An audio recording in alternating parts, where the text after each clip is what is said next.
নমস্কার, সবাইকে স্বাগত জানাচ্ছি নতুন আরও একটি রেসিপি দেখার জন্য। আমরা হচ্ছি মাছে ভাতে বাঙালি, তাই আজকে কাতলা মাছের যে রেসিপিটি তৈরি করব এটি একবার হলো বাসায় আপনারা ট্রাই করে দেখবেন। মূল রেসিপিতে চলে আসলাম। প্রথমে এখানে আমি পেঁয়াজ নিয়েছি, আদা নিয়েছি, রসুন নিয়েছি, গোলমরিচ নিয়েছি, শুকনো মরিচ নিয়েছি, কাঁচামরিচ নিয়েছি। এখন এখানে দিয়ে দিলাম 1 চামচ জিরা, 1 চামচ ধনিয়া বিচি। এখন আমি এখানে 2 টেবিল চামচ নিয়েছি কালো সরিষা। এখানে আপনারা 2টা সরিষা মিক্স করেও দিতে পারেন, সাদা আর কালো। এরপরে এই যে মশলাগুলো দেখছেন, এই মশলাগুলো যখন পেস্ট করা প্রায় হয়ে যাবে তখন আমি সরিষাগুলো দিব। সরিষা যদি বেশিক্ষণ পেস্ট করা হয় তাহলে কিন্তু তিতা লাগে। এবার এই মশলায় একটু হলুদ আর পরিমাণ মতো জল দিয়ে পেস্ট করে নিয়ে আসব। এই তো পেস্ট করা হয়ে গেছে। এবার আমি এখানে নিয়েছি 6 পিস কাতলা মাছ।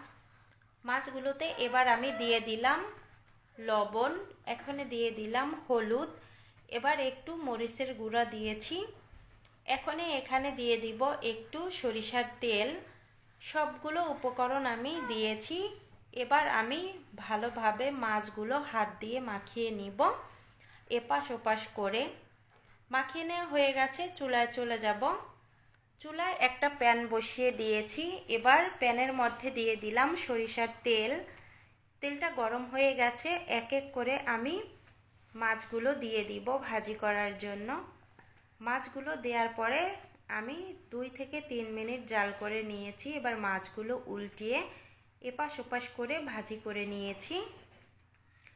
এখন আমি মাছগুলো এক এক করে নামিয়ে নিব। নামিয়ে নেওয়া হয়ে গেছে। এই তেলের মধ্যেই রান্নাটা করে নেব। ফোড়নের জন্য দিয়ে দিলাম তেজপাতা আর এলাচ। এই দুটো মশলা একটু হালকা ভাজি করে নিব যাতে ফ্লেভারটা বের হয়ে যায়। এবার আমি এখানে একটা টমেটো কেটে নিয়েছি, টমেটোটা দিয়ে দিলাম। আর টমেটো যাতে দ্রুত গলে যায় এজন্য একটু লবণ দিয়ে দিলাম, তাহলে টমেটোটা নরম হয়ে যাবে দ্রুত। টমেটোটা আমি একটু ভাজি করে নিয়েছি। এবার যে মশলা পেস্ট করেছিলাম সেই মশলাটা আমি দিয়ে দিলাম। মশলা দেওয়ার পরে এখানে দিয়ে দিলাম স্বাদ মতো লবণ। এবার অল্প পরিমাণে একটু হলুদ দিয়েছি, যেহেতু হলুদ আগে দেয়া হয়েছে। এখন মশলাটা আমি কষিয়ে নিব। কষানোর জন্য একটা ঢাকনা দিয়ে ঢেকে দিলাম 3 মিনিটের জন্য। 3 মিনিট হয়ে গেছে। 3 মিনিটের মধ্যে আমি কিন্তু ঢাকনা তুলে মশলাটা নেড়ে দিয়েছি। মশলা কষানো হয়ে গেছে, তেল ছেড়ে দিয়েছে মশলা থেকে।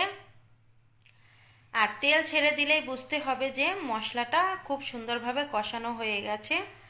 এখন এখানে দিয়ে দিলাম জল। জল দিয়ে একটু মিশিয়ে নিব।